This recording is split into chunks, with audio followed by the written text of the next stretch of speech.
Welcome to Gunti Nagaraju YouTube channel. ఈరోజు మేము ఎక్కడున్నామో తెలుసా? ద్రాక్షారామం. విన్నారా పేరు? వామ్మో, మామూలు విషయం కాదు ఇది. 18 శక్తిపీఠాల్లో ఒకటి, పంచారామాలలో ఒకటి, త్రికోటి లింగాలలో ఒకటి. అన్నిటిలలో కూడా దీంట్లో ఉందన్నమాట. ఆ ముందుంది. ఇది చాలా పవర్ఫుల్ టెంపుల్ ఫ్రెండ్స్. ఇది ద్రాక్షారామం అంటే. దీని గురించి పూర్తి డీటెయిల్ చెప్తాను. ఈ దేవుళ్ళ వీడియోలు పెడితే ఎవరు చూడకూడదు చూడట్లేదు. అమ్మాయిలతో పోయి డాన్స్ చేస్తే మొత్తం చూస్తున్నారబ్బా. ఇక ఏదంటేనేమో మళ్ళీ ఇది ఒక పరిచకాకు. సరే అది పక్కన పెడితే ముందు ఈ దేవస్థానం వీడియోకి వద్దాం. ఇది భారతదేశంలో ఆంధ్రప్రదేశ్లో పెద్ద పుణ్యక్షేత్రం. తూర్పుగోదావరి జిల్లా రామచంద్రాపురంలో ఉంది. పంచారామ క్షేత్రంలో ఇది ఒకటి అనమాట. ఇక్కడ శివుడు వచ్చేసి భీమేశ్వరుడుగా పూజలు అందుకుంటారు. గుళ్ళో భాగంగా గుంటి నాగరాజు శ్రీకళ వచ్చింది. గర్భగుళ్ళు అయ్యగారితో సహా గుంటి నాగరాజు గారే మీరు వచ్చారంటే వామ్ము ఎంతమంది గుర్తుపడుతున్నారు. ఈ ఆలయం వచ్చేసి 10వ శతాబ్దంలో చాళుక్యరాజు భీముడు కట్టించినట. ఇది కట్టడానికి 14 సంవత్సరాలు పట్టిందట స్వామి. 14 సంవత్సరాలంటే ఎంతమందితో ఎన్ని రోజులు కట్టారో ఏందో. ఈ ఆలయం నిర్మాణం పూర్తి కావడానికి ముందే చాళుక్య భీముడు మరణించారంట. పాపం పురాణ ప్రకారం ఈ ఆలయంలోని శివలింగం సాక్షాత్తు దక్షుని యజ్ఞంలో శివతాండం చేసిన తర్వాత శివలింగం పడిన ప్రదేశం అని నమ్ముతారంట. అందుకే ఈ ప్రాంతానికి ద్రాక్షారామం అని పేరు వచ్చిందంట. ఇది విషయం. క్రమంగా ద్రాక్షారామంగా మారింది. మనం గుళ్ళోకి వచ్చి చూస్తే ఫ్రెండ్స్ ఇది ఎట్లా కట్టారో ఏందో. ఈ గుళ్ళు 14 సంవత్సరాలు పట్టిందంటే అప్పట్లో ఎంతమంది ఎన్ని రకాలు ఎంత బాగుంది గుడి లోన. అసలు ఎన్ని స్తంభాలు. ఇక్కడ అమ్మవారి శక్తిపీఠం 18 శక్తిపీఠాలు. వామ్మ గుడి చూడండి ఒకసారి. మీరు కూడా దర్శించుకోండి. మామూలు విషయం కాదు. పంచారామ క్షేత్రం మామూలు విషయం కాదు. ఇతర పంచారామాలు అమరావతి, పాలకొల్లు, భీమవరం మరియు సామర్లకోట, ఈ ద్రాక్షారామం, ఈ 5 లింగాలలో అన్నమాట. మామూలు విషయం కాదు. ఇక్కడ శివుడు వచ్చేసి 9 అడుగులు ఎత్తులు ఉంటాడంట. ఈ లింగానికి పై భాగం తెలుపు రంగులో ఉంటుంది, కింది భాగం నలుపు రంగులో ఉంటుందంట. అమ్మో. కానీ ఈ సూర్యుడు రాగానే ఫస్ట్ సూర్యకిరణాలు ఈ లింగంపై పడతాయంట. కానీ ఇక్కడ విశేషం ఏంటంటే ముఖ్యంగా మాణిక్య అమ్మగారు. మాణిక్య అమ్మ 18 శక్తిపీఠాల్లో ఈ శక్తిపీఠం అన్నమాట. ఇది ఇక్కడ నేను చూపిస్తాను అమ్మవారిని కూడా. ఇక్కడ ఆంజనేయ స్వామి, తర్వాత మాణిక్యాంబ, తర్వాత ఇంకొక దేవుడు కూడా ఉంటాడు. తర్వాత నేను ఒకసారి ఇప్పుడు మీరు వెళ్ళారా? వెళ్తే ఉన్న విషయం చెప్పండి. ఇది 2 అంతస్తులు కట్టారంటే మామూలు విషయం కాదు ఫ్రెండ్స్. గోపురాలు, శిల్పాలు, ప్రతి గోపురానికి ఒక శిల్పాలు. జనం అయితే ఎంతమందో. మామూలుగా మేము ఖాళీ టైంలో పోతేనే ఎంతమంది జనం ఉన్నారే. అదే శివరాత్రి టైంలలో పోతే వామ్మో. ఇప్పుడు మీరు చూస్తున్న గుడి ఇదే మాణిక్య అమ్మగా వారి శక్తిపీఠం ఉన్నదన్నమాట. ఇది ఇక కార్తీక మాసంలో అయితే మీరు చూస్తూ అమ్మవారు ఆమె. నేను ఆ శక్తిపీఠం దర్శించారా? అది విషయం. ఈ స్తంభాలు, ఈ గుడులు, శిల్పాలు చాళుక్యరాజు కట్టిన చాళుక్య భీమేశ్వరుడు కట్టి పాపం ఆయన ఇది ఓపెనింగ్ చేశాక చచ్చిపోయినట్ట.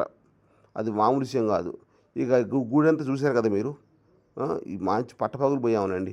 దర్శనానికి వచ్చేసి 20 రూపాయల టికెట్ ఉంది, 50 రూపాయల టికెట్ ఉంది. మేమైతే ఫస్ట్ ఫ్రీ దర్శనానికి పోయాము, తర్వాత మళ్ళీ స్పెషల్ దర్శనానికి కూడా పోయాము. ఇది చూస్తున్నది మీరు ధ్వజస్తంభం అన్నమాట. గుడి బయటకు వచ్చేస్తే ధ్వజస్తంభం. దర్శనం అయితే మాకు బ్రహ్మాండంగా జరిగింది. ఎందుకంటే మమ్మల్ని జనం గుర్తుపెట్టారు, ఫుల్గా గుర్తుపెట్టారు. ఇక పక్కకు పోతే ఇక్కడ బయటకు వచ్చిన తర్వాత ఇక్కడ ఒక నాగం పడగలతో ఒక శివలింగం పక్కన ఉంది. అక్కడ ఈ సందులో ఉంటుంది అన్నమాట శివలింగం. ఈ శివలింగం గురించి ఇక్కడ అయ్యగారు చాలామంది చెప్తున్నారు, చాలా పెద్ద స్టోరీలు చెప్తున్నారు. మరి మామూలు విషయం ఆ స్టోరీలన్నీ కూడా ఈ చెట్టు చుట్టూ కూడా మొత్తం నాగం పాము పడగలే. ఆ విగ్రహాలు ఎట్లా కట్టారో ఏందో కథ. ఇవన్నీ మనం భూమి మీదకి వచ్చినప్పుడు ఇవన్నీ చూడాలి ఫ్రెండ్స్. మామూలు విషయం కాదు ఇది. మరి ఆ ఏరియా వాళ్ళు ఎంత అదృష్టం చేసుకున్నారో. ఇక్కడ చూడండి మొత్తం శివలింగాలే, చెట్టు నిండా చెట్టు కింద మొత్తం. తర్వాత ఇక్కడ వచ్చేసి ఇది చెప్పే కదా శక్తిపీఠము, తర్వాత పంచారామ క్షేత్రాల్లో ఒకటి, త్రికోటి లింగాల్లో కూడా ఒకటి. అంత పవర్ఫుల్ అన్నమాట. తర్వాత ఇక్కడ కాల భైరవుడు కూడా ఉంటాడు. నేను చూపిస్తాను. ఇక్కడ అన్నప్రసాదం కూడా పెడతారు. వాయులింగం, అన్నప్రసాదం బ్రహ్మాండంగా పెడుతుంటారు. ఇవి మీకు నేను చూపిస్తాను. కాల భైరవుడ విగ్రహం ఈ చిన్న గుడి అన్నమాట. అది ఎంత ఇది కాలభైరవుడి గుడి. నేను గర్భగుడిలో కూడా విగ్రహం తీశాను. అయ్యగారు ఏమనలేదు. వాయులింగ వద్దకు దర్శనము. ఎన్ని శివలింగాలే, వామ్మో! ఓం నమ శివాయ. ఎన్ని ఎకరాలలో ఎట్లా కట్టారు, ఎంత పెద్ద గుడి. నేను చూడండి ఎలా ఉన్నాను. ఏం చేస్తాం మరిగా, 2 రోజుల నుంచి జర్నీ లేదు కదా, అది విషయం. ఇది మీరు చూస్తున్నది మాణిక్యాంబ వారి శక్తిపీఠం అన్నమాట. ఇగో ఆ స్తంభాలు ఉన్నది. జనమంతా కూడా మరి మామూలు టైంలో ఇట్లా ఉందంటే బేభత్సంగా ఉన్న కార్తీక మాసం, శివరాత్రి ఆ టైంలలో బేభత్సంగా జనం ఉంటారు కదా ఫ్రెండ్స్, తట్టుకోలేము కూడా. మీరు ఈ వీడియోని ఒకసారి లైక్ చేయండి, కామెంట్ చేయండి, చిన్న సబ్స్క్రైబ్ చేసుకోండి. నేను ఎక్కువ ఇలాంటి అంటే నా వీడియోలలో ఎక్కువ శాతం ఓన్ వాయిసే ఉంటాయి, ఇట్లా బ్యాక్గ్రౌండ్ వాయిస్ ఇవ్వలేవని నాకు ఇవ్వడం కూడా రాదు. ఓం నమ శివాయ. ద్రాక్షారామం స్వామివారిది, అమ్మవారిది శక్తిపీఠం, స్వామివారి పంచారామం దర్శనం బ్రహ్మాండంగా అయింది. ఫస్ట్ మేము ఇద్దరం ఫ్రీ దర్శనానికి వెళ్ళాము, కనిపించలేదు. అమ్మటే 50 రూపాయలు దర్శనానికి మళ్ళీ కిందకు వచ్చి ఆ దర్శనం దగ్గర చూసినాం. చాలా బాగుంది.